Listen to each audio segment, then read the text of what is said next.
দর্শক, একটা জিনিস খেয়াল করেছেন, প্রধান উপদেষ্টা নির্বাচনের যে ঘোষণা দিয়েছেন গতকালকে, এটা পরে যেই প্রতিক্রিয়া হওয়ার কথা ছিল সেই প্রতিক্রিয়া কিন্তু পাওয়া গেল না। শুধুমাত্র বিএনপি দেখলাম যে তারা নির্বাচনের এই ঘোষণাকে স্বাগত জানিয়েছে।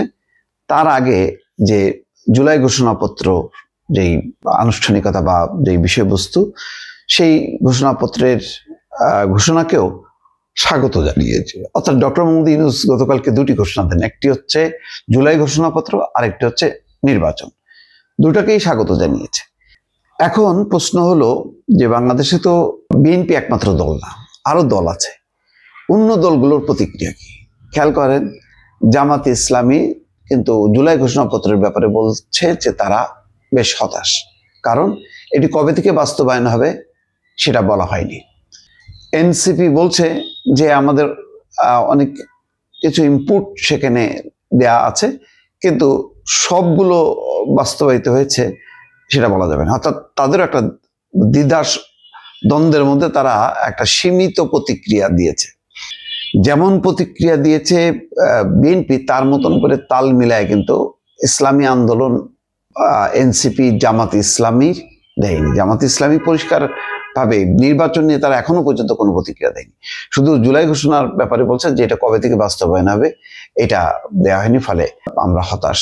এছাড়া শহীদদের জাতীয় বীর ঘোষণা করা বা অন্যান্য বিষয়গুলো কেন, চতুর্থ তফসিল কেন মূল সংবিধানে যুক্ত হবে না, এবং এটা কেন পরবর্তী নির্বাচিত সরকার এটা বাস্তবায়ন করবে, এইটার উপরে ছেড়ে দেওয়া হলো, এই বিষয়গুলো কিন্তু তারা উত্থাপন করেছে। এবং তারা বলেছে তারা আনুষ্ঠানিকভাবে বসে ভালোভাবে এইটার বিশ্লেষণ করে প্রতিক্রিয়া জানাবে। তার মানে বোঝা যাচ্ছে যে বিশেষ করে সর্বশেষ যে ঘোষণা দিয়েছে, আরো স্পষ্ট করে আগেই বলেছিলেন ডক্টর মোহাম্মদ ইউনূস যে ফেব্রুয়ারির মধ্যভাগে বা প্রথম ভাগে নির্বাচন হবে, যেটা যৌথ ঘোষণা হয়েছিল লন্ডনে তারেক রহমান এবং ডক্টর মোহাম্মদ ইউনূসের বৈঠকের পর ডক্টর খলিলের উপস্থিতিতে, এবং পাশে ছিলেন আমির খসরু মাহমুদ চৌধুরী।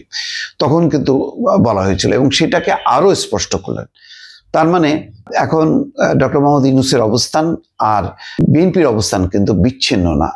আগে যেমন দূরত্ব ছিল, এখন কিন্তু সেই দূরত্ব নেই, কিন্তু দূরত্বটা তৈরি হচ্ছে আস্তে আস্তে জামাতে ইসলামীর সাথে, এনসিপির সাথে।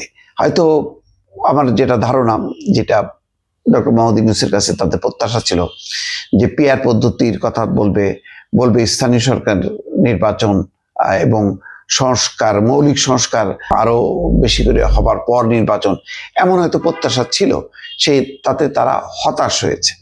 এখন আমার যেটা ধারণা যে এনসিপি বা জামাত ইসলাম অথবা ইসলামী আন্দোলন, তারা হয়তো যৌথভাবে বলতে পারে যে জুলাই ঘোষণাপত্র যেটি বলা হয়েছে, যেটি ডক্টর মোহাম্মদ ইউনূস বলেছেন মানিক মিয়া অভিনীতে, সেইটা বাস্তবায়ন নির্বাচনের আগেই হইতে হবে।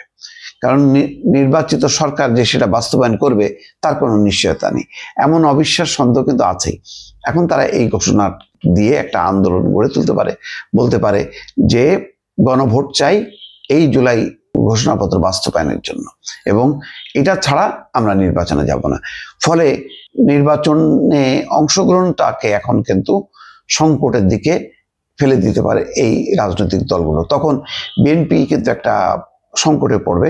শুধু বিএনপি বলবো না, দেশের এই যে নতুন রাজনৈতিক পট পরিবর্তনের পর সরকার একটা বিব্রতকর অবস্থার মধ্যে পড়তে পারে, বেকায়দায় পড়তে পারে, অথবা দেশ একটা সংকটের মধ্যে পড়তে পারে যে তাহলে বিএনপির বাইরে এই মেজর তিনটি দল তারা অংশ নেবে না, তাদের সাথে আরো হয়তো ছোটখাটো দল অংশ নেবে না। অর্থাৎ সেই আগে শেখ হাসিনার সময় যেমনটা হতো যে আওয়ামী লীগ, ওই সাথে ক্ষুদ্র জাতীয় পার্টি, তার বাইরে আর কোনো দল নাই, এইভাবেই নির্বাচন হয়েছে।